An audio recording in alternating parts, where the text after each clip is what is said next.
What is our conversion rate from consult or quote to a job locking in? And what are some of the things we do or focus on to try and increase this? Jake is going to answer these questions for us in this week's Foxy TV episode. So that'll be the first half of the episode, and stick around because we have some other questions to get through. Phoebe's going to join us to help answer some other questions around hanging art, insuring stock, warehouse versus storage sheds, and how do we convince people that staging matters even when the results aren't tangible. So first Jake, and then we're going to roll into the rest of the questions. Now there's a few times where there's links mentioned.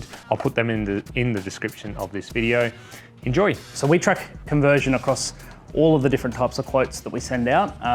And I'll give you the headline number, which at the moment is sitting at about 64%. So roughly 2/3 of every quote we send out converts into a paying job. We break it down a lot further than that so that we can understand the numbers. But I'm gonna hold back on that because that'll be answering one of the questions that's coming up. I've had a bit of a think about this. I've got about 4, I think, answers. And I guess part of the reason I'm answering this question right now is because being the numbers guy, I like to track a lot of what we're doing to see what works, what doesn't across time. So from that, I'm kind of gleaning what we have been doing that leads to a higher conversion rate. So the very obvious thing to us is that the type of consult that we do, which then leads to the quote, will determine whether it converts at a high rate. So for instance, if we have the agent on site with us, as well as the client, if we have both of those on site, but the agent is the important one, we're converting it closer to 80%. And that, I guess, if you think about why that might be the case, I believe it's because it gives that sense of trust from the agent as well. So they're on side with us, they understand and they trust what we do, so it gives the client comfort as well. If we don't have the agent, but the client is also there, we converted about that 65%, so it's still reasonably good. And then there are times when we do quote only. So either we get an online quote and we get asked to do a quote via pictures. Basically one of those ones where we don't go on site and meet with somebody, those are converting at closer to 55%. So, for one of those ones, we still think that's reasonable, but obviously it brings down the overall percentage. So the first bit of advice is get out on site, get in front of people, have that conversation face to face. One of the other things that it's very simple and it sounds common sense, but it's one of those things that if you're very busy, you just forget or it gets away from you, is just follow up. The number of times, and Phoebe would speak to this as well, when we send a quote out or a bunch of quotes, because we're doing, we can do up to 10 quotes a day, and that's not uncommon for us. The number of times where you're just moving on to the next day and you're doing the next thing and you just let them go, a number of those convert already. But there are some that just, for whatever reason, they're busy, they see the email, they leave it, they move on to other things. Just simply following up always leads to jobs locking in and converting for us. So a simple follow-up after the quote, whether it's the next day or a week later, or just something just to check in and make sure that they actually received the email if they had any questions, it always leads to more jobs for us. Another one is probably around the timing of the quote for us. So this one has maybe less of an impact, but we definitely see an improvement in the conversion rates the faster we get the quote out after our consultation. Our aim is always to get the quote out the same day. And we're reasonably good at that. There are definitely some days where there's just a lot going on, we don't get to them, or those late afternoon consults we get the next day. But we found that the conversion rate is higher, and it's basically a straight line. For every day that we don't send the quote, for every day we delay, the conversion rate goes down. So we always find that getting it out the same day leads to a higher conversion. The last one is a little bit more intangible, and it's a longer term thing that you can't just switch it on right away, and that is branding, marketing. Having that, a lot of the consults we go to, we're doing it for people who have already looked at our stuff. They've looked at our social media. Sometimes it's the agent because we've got a relationship there and they know us. Sometimes it's a new agent, but often we find it's a client that has watched our stuff for a period of time. They know our team, they know who's going to show up, whether it's Emily, our consult stylist, or Phoebe, if it's her that goes to one of these ones. They know who we are and they already like and trust us. Having that, the constant marketing, the social media, all the stuff that we put out goes a long way to that as well. I'm going to give a bonus one, which is kind of a two-parter. One of them is what we actually do at a consultation. So before the quote goes out, for those ones where we are on site with a client and an agent, what information do we actually give? So we've always said that we don't hold anything back on those at the consultation stage. We answer all the questions, we give all the information, we give our suggestions and advice and what we're thinking. We don't lock ourselves into anything in terms of we're going to do this and we're going to bring this exact piece of furniture or anything like that, because that all happens a bit later. But on site, we give all the advice and information that we possibly can. We're there to be helpful. It definitely leads to some clients deciding to do it themselves and taking or even some agents have done that in the past. They take what we've given in terms of advice and they replicate it, and we're okay with that. Giving as much information as we can on site, we find that we believe just being helpful and giving that extra value to the client. If they're getting multiple quotes and we're the most helpful, then we like to think that they're going to choose us. The second part, which is kind of the same thing, is the quote itself that we send out, the document. We keep it simple. We break it down enough that it gives people an idea of what we're actually going to be bringing to each of the rooms without being too specific. Like, we don't want to overload information. We don't want to, again, lock ourselves into particular types of furniture or styles or that sort of thing at that stage. But it is giving them an idea so they can, they know what we're actually bringing in, particularly those partial or integrated jobs where we're, working around their sort of furniture and what's already in the house. A lot of the time if there's any confusion, we were finding that there was a little bit of confusion around what they should store, what should they keep, what we're going to use, that sort of thing.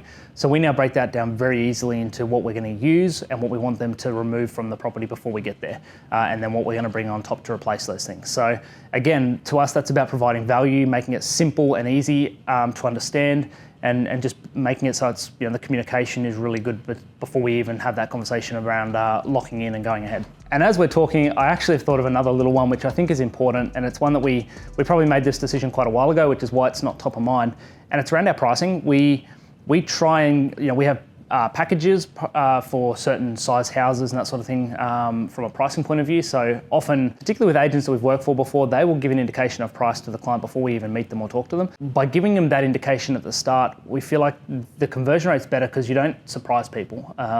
And I think that's, for some people who just have no idea and they're just getting multiple quotes, they're just trying to figure out pricing. Whereas if they come into the consultation or before the quote even gets there, having an idea of where it's going to sit, an expectation, and we meet that expectation, we believe that will make it an easy decision, and it's not going to be one of those things where they're surprised in a negative way. All right, so the team go through quite a training process to become confident in hanging artwork. It's something that we do entirely in-house. Other stylists do get a professional art hanger in, but we do hang a lot of art, so it's worth us training our staff and getting their confidence up in how to do it. We have our install box, which we have previously shown everyone before. In that install box, we have a number of different hangings. Now, the hanging equipment that we will use depends on the artwork that is being mounted and the surfaces that are being mounted on. In Brisbane, we have brick, we've got timber, we've got gyprock, fibro, cement panel. Like, we have pretty much a huge array of different surfaces that we'll be mounting artwork on. And then what we have here are canvas prints and artwork prints. Some that are strung with a wire, others that have to have it mounted with a D-ring on either side of the artwork. The team go through a process where they learn to identify what's best to hang those pieces so that they don't fall down. Basically, that all depends on the weight of the artwork as to whether or not we'll use those little gold hooks or do we use a gyprock plug and a screw. Now, the little gold hooks, they're preferable. They're going to leave less of a mark on the person's property when we leave, but they don't hold enough weight for us to be able to use any of our glass framed artwork. Now, our glass frame artwork is our premium artwork. It is heavier and it needs gyprock plugs and screws, or just a screw if it's a timber surface, to be able to hang them effectively and safely. If we don't, they are going to fall down, damage the property, as well as break our artwork. So it's all up to the girls to be able to figure out which one deserves which piece of artwork, deserves which mount. And at the end of the day, that's how we figure it out. We have gone through this before, so Cody will link this in below in the comments just so you can see where we've been and what we've done it before. Happy to answer any questions about the actual items that we use, but basically they're a gold love heart hook or a gyprock plug with a screw. No, we used our garage for quite some time. So we have gone through our process of, I guess, how we grew. Cody will link that below. When we started out, we only owned soft furnishings. We only purchased items that would fit into the car. And all of our bigger items, we hired them from Pab's Furniture Outlet here in Brisbane.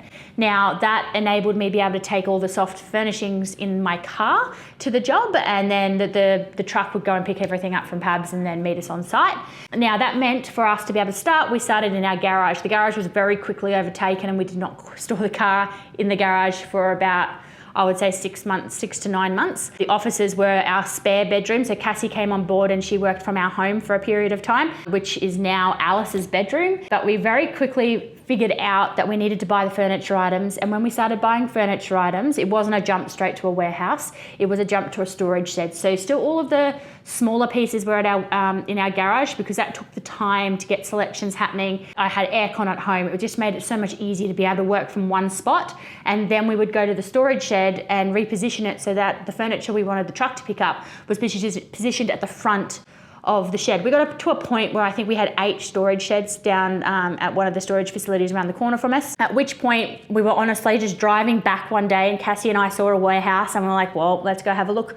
Called the man that day, like literally there and then he came and showed us through. The price for that warehouse was actually more cost effective than, well actually Jake might correct me on that, same as or more cost effective than the storage sheds that we had. So then we made the shift to the warehouse. Now that shift to the warehouse obviously meant it was a locked in commitment, whereas before the storage sheds we could just cancel them if we didn't need them. But what it actually did, and we didn't realise or appreciate at the time, the increase in our efficiency to be able to select jobs from the one spot and have the truck pick everything up from the one spot made it just so much more streamlined and better on our time than we could have ever imagined. And then we sort of went from there.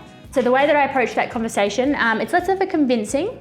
That's not how I approach it, but the discussion is more about that when you're saying that results aren't tangible, if they are measured, they're a biased measure. So we don't obviously get a valuation on the property pre-styling and then have it post-styling assessed and then obviously go with the sale price. That doesn't happen. The dollar value that we bring can only be done through, I guess, feedback and reviews from your agents and all the storytelling that we can do. So storytelling through a narrative is very much the way that I would convince a person. And the best way to be able to do that is to have properties that are either the same as their property, have the same demographic of buyer, or bonus, have all in the same street, maybe with the same agent. Now that's really hard when you start out, but once you get the ball rolling, to be able to have like 3 of the most recently styled outcomes, or 3 styled properties, or properties that you've styled in the same suburb, and then eventually properties that you've styled on the street, that proof, having that evidence there is fantastic. Also, just having the evidence of the way that you style for them to see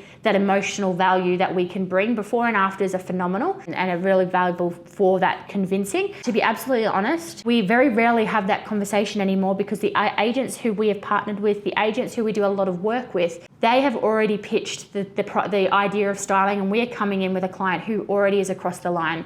They've checked out our website, they've checked out our Instagram, they've seen all of the evidence on those 2 platforms. So by the time that we get to see them, we know we're going to be styling their property, so there's no need to convince them. And it's taken us quite a while to get to that point, and it was very much by having a narrative to tell at the start. So don't go into it like you have to convince them, but very much show them, have a narrative, show them how easy you are to work with, and it's going to be so much easier to work with you than for them to do it themselves. And don't doubt yourself if it doesn't go ahead. It's not necessarily a reflection on the conversation that you've had, but you can definitely improve and get better every single time you have that conversation. We went through insurance with our insurance broker quite a while ago, and we do an update of that every year. And the policy that we're on, it's through Allianz Business, and the policy essentially allows us to have property, furniture out in all these different properties. And if any one of them has its own issue, flooding here or theft here or whatever, that is a claim, and we don't need to specify the addresses as we're going. So having it in multiple places, they're all covered.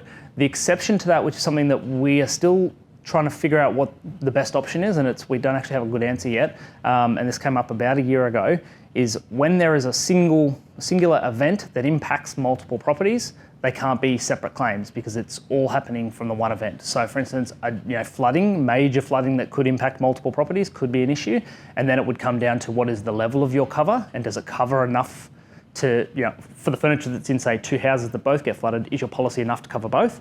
And if not, that's where we might have an issue. Or if there's major storms, which is what happened last year. If multiple, 3, 4, 5 properties all get impacted during a storm and there's issues, then that's where there might be a bit of a problem. So it's low, it's a low occurrence, I guess, thing. It's maybe low risk, but it's definitely something that can happen. So it's something that we're trying to work towards. So watch this space. So that is it for this week's episode. Thank you for those who asked questions. That was via Instagram. So if you want anything answered in a future episode, that's a great place to let us know. Otherwise, in the comments or wherever you're watching this video. Yeah, thanks again, and we'll see you back here next week.